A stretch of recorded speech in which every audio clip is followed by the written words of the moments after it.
In the middle of the Kremlin sits the Tsar Bell. By far the world's largest bell, it has a storied history that goes back centuries, and yet it has never actually been rung. The first version of the bell was cast around 1600 and installed in Moscow's Ivan the Great bell tower. Although a fraction of the size of the later version, it was still enormous, weighing roughly 20 tons and requiring 24 men to ring it. However, when a fire broke out in the tower in the middle of the century, the bell fell to the ground and broke into pieces. In 1655, a new bell was cast using the pieces of the first bell in addition to thousands of tons of additional molten bronze, bringing the final weight to roughly 5 times that of the first version, at 110 tons. Once again, after about a half a century hanging in the tower, a fire ripped through and caused the second bell to fall and break in 1701. But the will of Moscow's people to have their great bell would not be deterred, and in 1733 Empress Anna Ivanovna commissioned a new bell to be created. This one, even larger than the second iteration had been by 100 tons.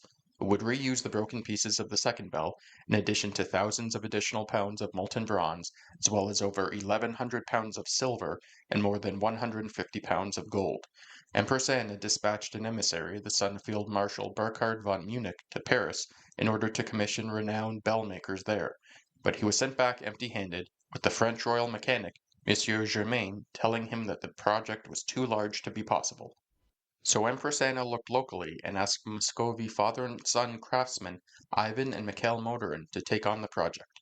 Preparation for the bell took 2 years and lasted from 1733 to 1735. To prepare for the casting of the bell, a 10-meter deep pit, reinforced with packed earth, was dug in Ivanovskaya Square, near the Ivan the Great bell tower where the bell was planned to be housed. But the process was met with setbacks. In November 1734, wooden framing around the casting area caught fire and had to be rebuilt, and in August 1735, Ivan Motorin died, leaving his son to carry on his work alone. And a few months later, in November 1735, Mikhail had completed the preparations and the molten metal was poured. After nearly 2 years of work, the pouring itself only took about half an hour. The bell was raised out of the casting pit, and 4 woodcarvers from St. Petersburg, as well as molding master Peter Luokovnikov and sculptor Fedor Medvedev, were commissioned for the ornamentation on the face of the bell. The bas-reliefs included depictions of Tsar Alexei Mikhailovich and Empress Anna Ivanovna, the Virgin Mary, John the Baptist, Jesus, Russian patron saints, an inscription outlining the bell's history. However, before the ornamentation could be completed, in May 1737, a fire broke out at the Kremlin and spread to the wooden structures at the bell's crafting site.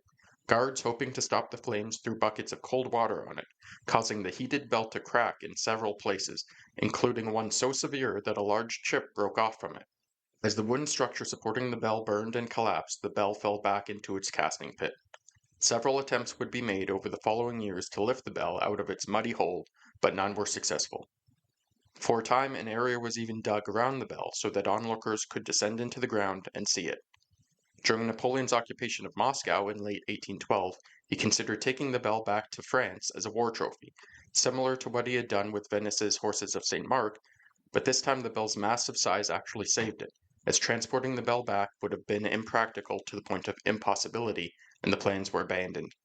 The mammoth bell would remain in the ground for the next 99 years, until 1836, when French architect Auguste Montefort was able to successfully hoist the bell out and place it onto its sandstone pedestal, where it remains today with its broken chip and all. For a time in the 19th century, the bell was even used to house a chapel, with a small congregation able to hold services inside. The bell's proportions are enormous, over 6 meters high and over 6.5 meters across. It is up to 2 feet thick in some parts. It weighs over 200 tons, by far the world's largest and heaviest bell. It is nearly twice the size of the next biggest. The broken piece alone weighs 11.5 tons, 3 times the size of the largest bell in Liverpool Cathedral. In the years following the Russian Revolution, there was worry in Western countries that the Soviet government may destroy the bell, but those concerns proved to be completely unfounded. Examination by Russian experts in recent decades has determined that the bell is still in very good condition, though warned that the custom of visitors placing coins in the bell's cracks for good luck may be causing some structural stress and erosion. Despite its impressive status among bells, it has never actually had the opportunity to ring. Its clapper remains inside, not attached. In 2016, researchers at UC Berkeley created a digital simulation of what the bell would sound like if it did ring, and I'll link to their site in the video description. It's been estimated that if the Tsar Bell rung, it could perhaps be heard for 50 to 60 kilometers, but it has sat as a silent witness to history for 3 centuries.